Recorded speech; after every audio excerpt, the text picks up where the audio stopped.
Nandito ako ngayon sa Ermita Church for ang Archdiocesan Shrine of the Nuestra Señora de Guia.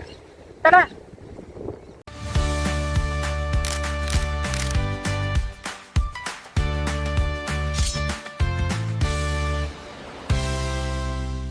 Welcome to the Archdiocesan Shrine of Nuestra Señora de Guia dito sa Ermita.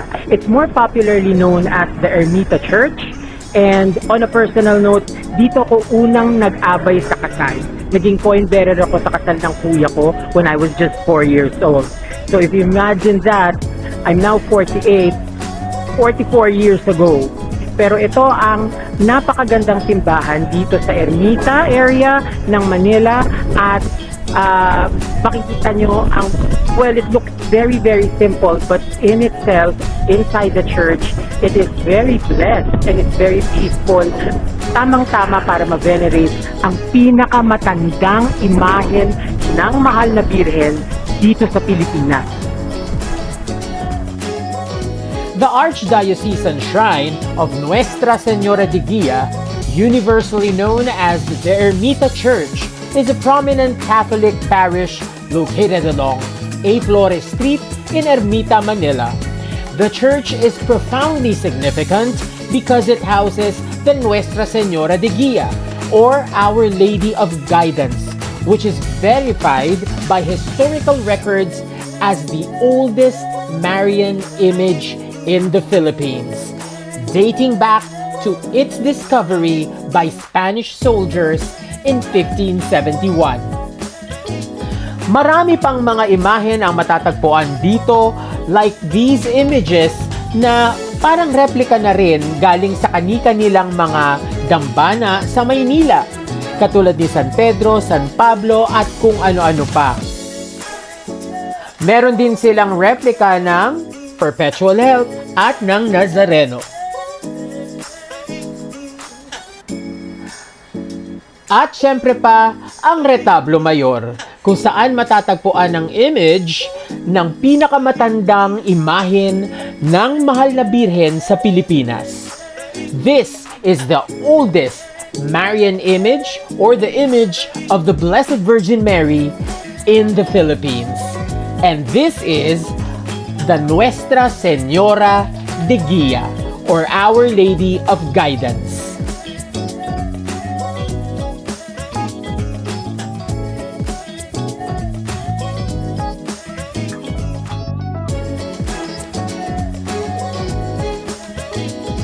Mamaya aakyatin natin ang kanyang kamerin para makita at matunghayan ang imahen ng Our Lady of Guidance.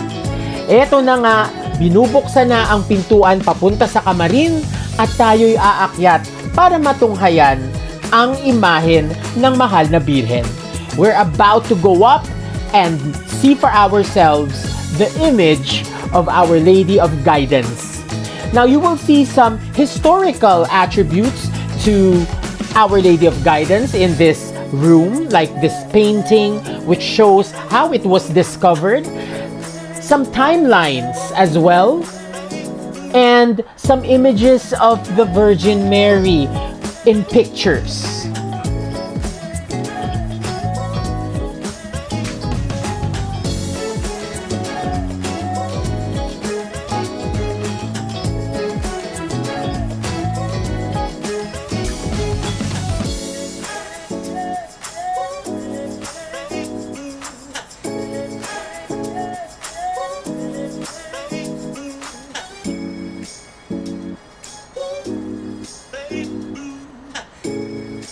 You will also see here vestments of Our Lady throughout time.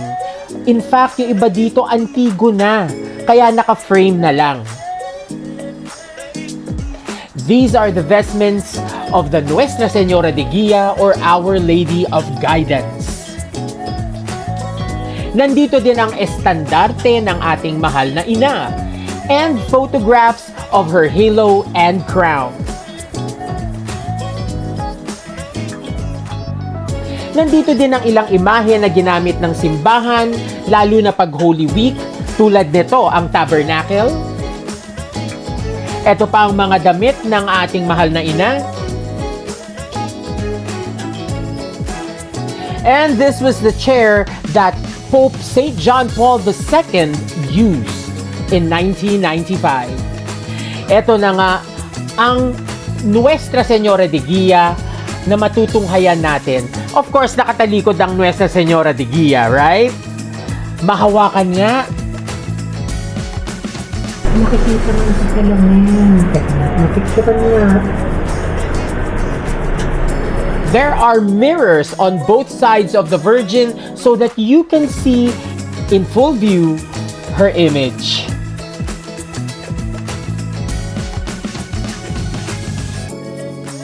Such a privilege it is for me to actually touch the mantle of the Blessed Virgin.